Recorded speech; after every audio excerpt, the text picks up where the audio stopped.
Howdy my totally tubular sharkaholics, and we are back for another video, and today's is Jaws. But it's not this one still.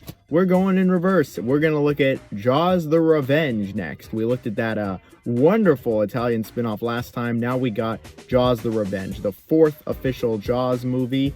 And, well, it's one of the few movies I've ever seen with a 0 on Rotten Tomatoes. Is it really that bad? Let's see. Quality's already better. That's a lot. Holy shit, I gotta turn this down.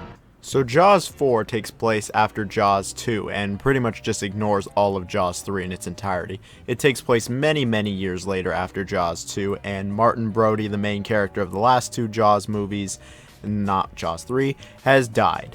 They say he had a heart attack from paranoia of another giant shark attack. Fair enough, 2 giant sharks attacking, that's a lot. So now it's about his widowed wife, who is much older, and her 2 sons, who are also much older because it is so much later.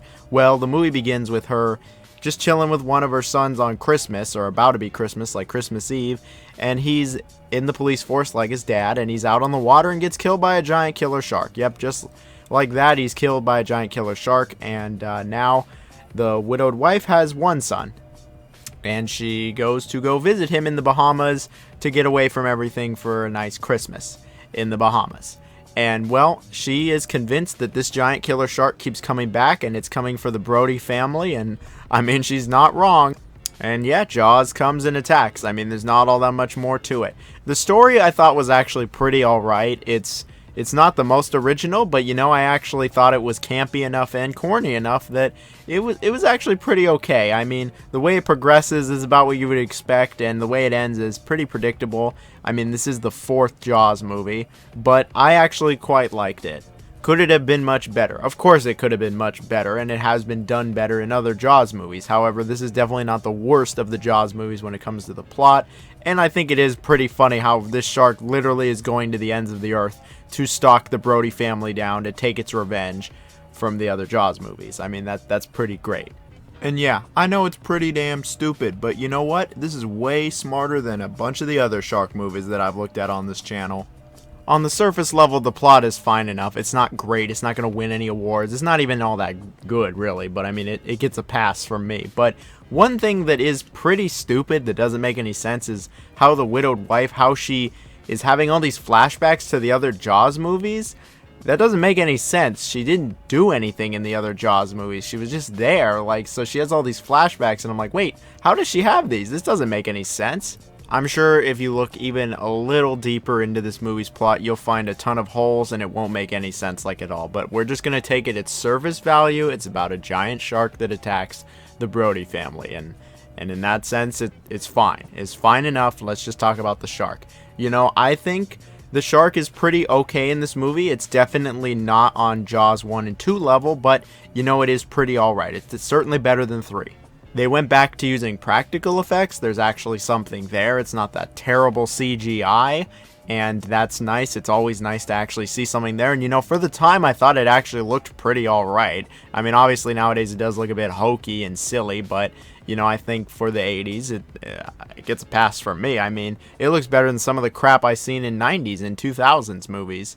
When it comes to how often Jaws is on screen, I think it is not great. It is certainly a little lacking. There are a few too many parts without Jaws in it, and when Jaws does show up, it's in a dream. I think that is it happens a little too much. And I think maybe like 1, maybe 2 more scenes of Jaws would have made it a little better, where he just kills someone random. I don't know. But I feel like it could have just been a little bit more. I mean, it wasn't terrible. It wasn't bad when it came to how often the shark was on screen. It was just like, it's alright. When it comes to the kills in Jaws the Revenge, I mean, it's fine enough. There's nothing really all that special here. I thought they looked pretty decent. A few of them looked pretty good. Like 1 or 2 of them, I was like, yeah, this actually looks pretty good. And I thought that they were gory enough to be fine, and there really just wasn't all that much to say when it came to the kills. It was fine. They happened. They existed. I mean, it's not going to blow your mind. If you've seen any of the other Jaws movies, you've probably seen the kills in this one, but none of them were bad. I can definitely say none of them were bad. None of them looked terrible. None of them looked super fake. They all looked alright.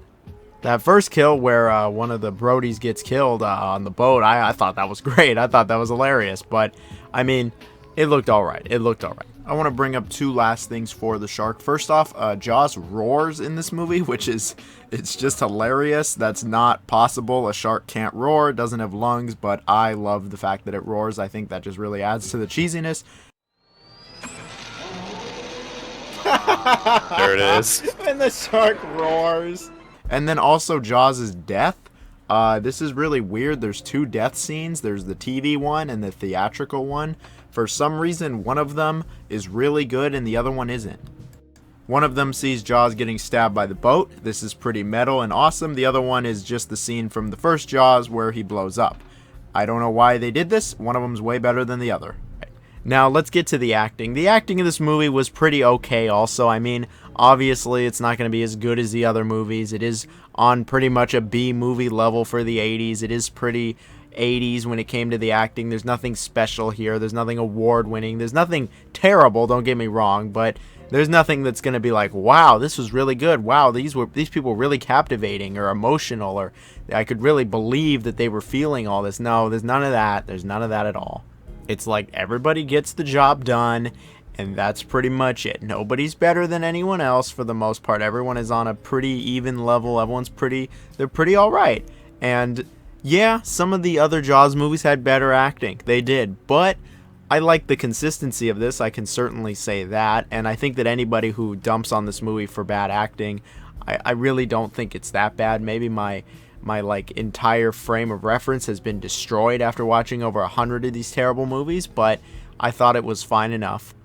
And speaking of fine enough, I think that's how Jaws the Revenge is. Now, when I first saw that this movie had a 0 on Rotten Tomatoes, one of the few movies I've ever seen with a 0 on Rotten Tomatoes, I thought, oh, this has to be just awful. This has to be just atrocious. This has to be one of the worst movies ever. And a lot of people have cited it as one of the worst movies ever, but after watching it, I don't know. I don't really see it. I don't really see what was so awful about it. In fact, I think it was actually quite a bit better than Jaws 3, which doesn't have a Rotten Tomatoes score at all. I think that it had a better plot. I mean, sure, the plot is pretty damn stupid. I'm sure you could shoot it full of holes real quick, and it's about a shark taking revenge. The shark looks fine. None of the kills were exactly memorable, and the movie isn't very original when it comes to just about anything. But to call this one of the worst movies ever, like, really? Really? No, get out of here. This is not one of the worst movies ever. This isn't even one of the worst movies I've seen this year. Like I said earlier, it's fine enough. It's not going to reinvent the wheel. It's not going to capture the magic of the other Jaws movies. And I honestly wouldn't even recommend the movie. I don't think it's worth watching, even if you've seen the other Jaws movies. But it wasn't terrible, and at its best, it was pretty average, maybe a little bit mediocre, but it was average enough. And with that in mind, I'm going to give it a very average, generous, and I do mean generous, 3 out of 5. I was debating a 2 out of 5, maybe 3 out of 5, but I was like, you know what? Screw it. I'm just going to be nice. We're going to be the nice guy, and I'm going to give it a 3 out of 5. Could have been way worse.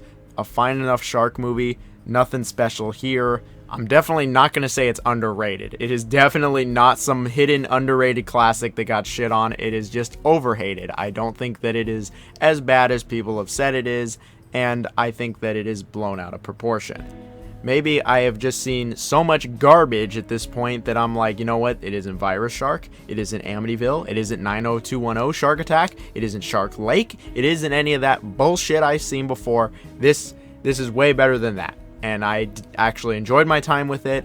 I felt satisfied after watching it, and that's all I could ask for at this point in time. So if you disagree with this, you think this is one of the worst movies ever, let me know in the comments. Share, subscribe, like, all that good stuff. Hope everyone has a wonderful day. See ya.